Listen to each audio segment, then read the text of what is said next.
Hello everyone and welcome back to a new episode of Journal de Sylvie. Today I'm resuming the tutorials about commonplace books, self-learning methods and note-taking techniques. So today's method is about how to summarize a book with adding visual illustrations.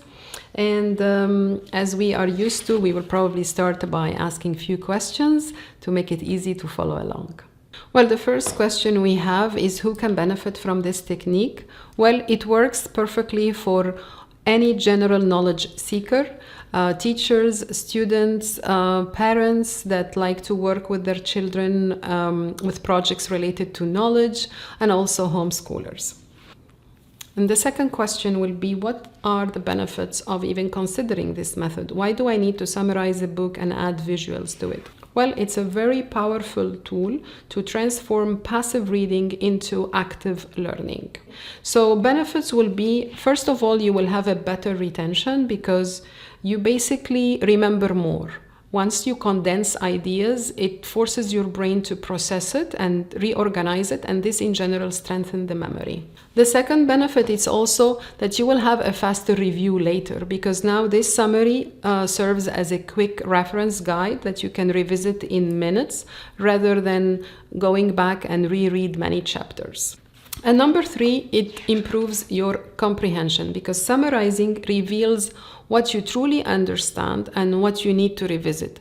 Not to mention that you enhance your critical thinking practice because now you're training your brain to identify and distinguish only the essential ideas that you believe it's worth transferring to your summary. So now that we went through the benefits, let's move to the process itself. How do I actually execute this? So remember, this method is text and visuals. We are summarizing text and we are adding visuals.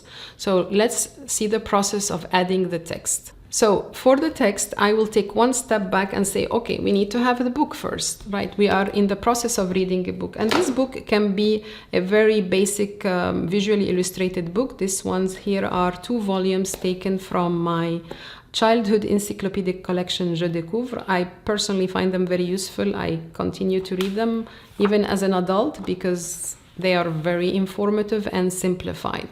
But let's say you have a book like this. When it's not very complex, you don't need to annotate. It's easy to remember and summarize. But you also may be reading a more complex material. And in this case, before summarizing, I recommend you add some annotations. For this, I highly recommend simplified methods to annotate. Anything you simplify, it becomes more practical. So I shared my very simple methods to annotate, but if it comes to even one only code, I will say mark the passage that you believe is worth transferring to your summary with a little X, maybe a J referring to your journal, or maybe NB or CPB for commonplace book, and so on. This way you will remember which passage will go to your summary. It's very important that you read 1 or 2 chapters maximum and then you pause.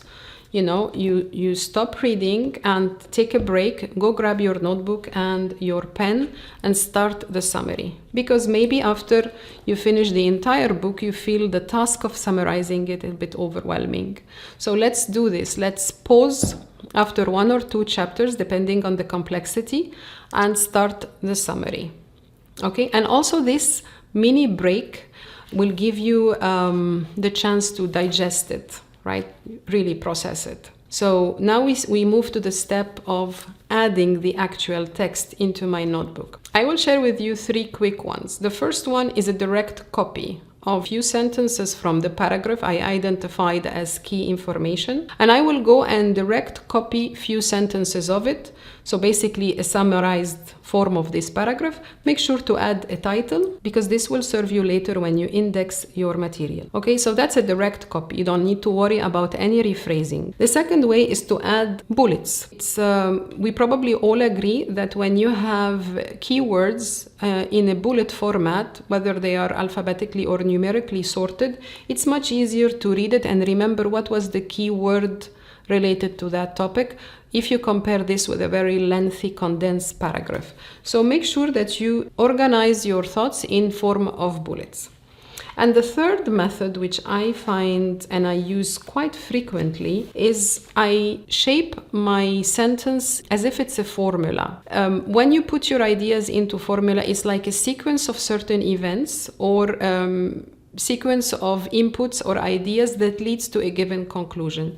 So the spelling is of course correct, but I don't have to worry about composing a grammatically correct paragraph, right? It's just words, and in between them there are some arrows. One thing leads to the other, and then I remember, okay, this plus this equal this conclusion.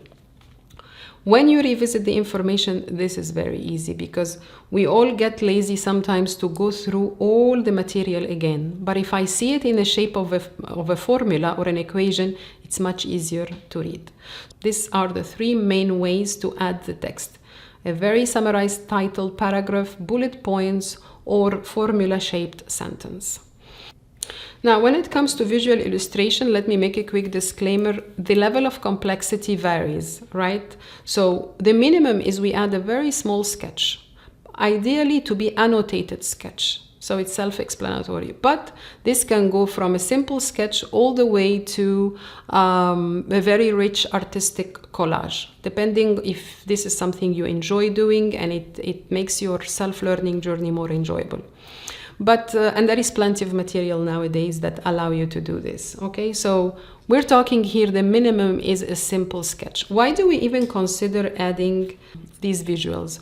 Well, first of all, it's a visual memory boost, because we all agree that images anchor ideas in long-term memory more effectively than text alone. For me, I remember pictures that I had in my elementary school. I remember postcards that I had. You know, I don't recall much what was the text about, but the images I do remember, okay?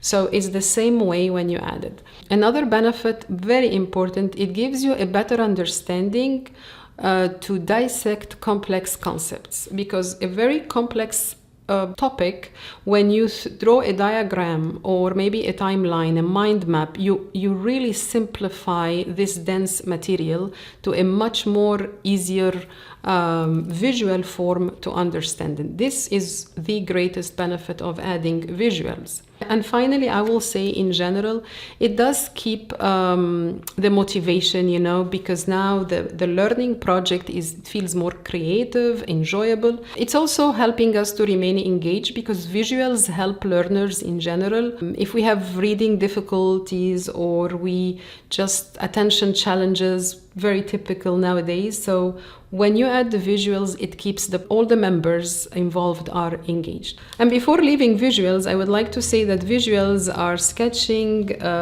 stickers, ephemera, and you can also include physical material to deliver the point. This is about elements and minerals, and I have a small sample here of copper.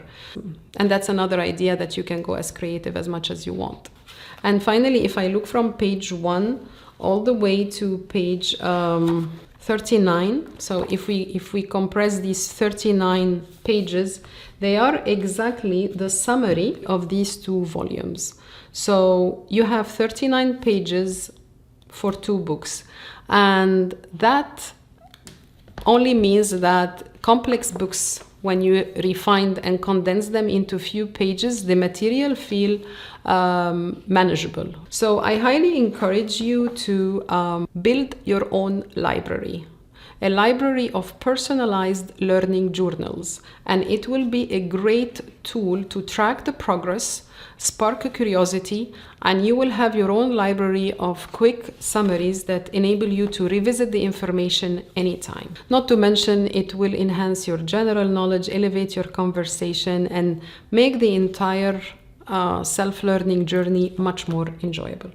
So I'm sure there are more tips, but for the sake of time, I will only share this. I would love to hear what you think about this concept, if you tried it before, and also if you have any tips to make it more optimized. Please share it. We all enjoy reading each other's ideas, and thank you so much for watching, and see you in the next video.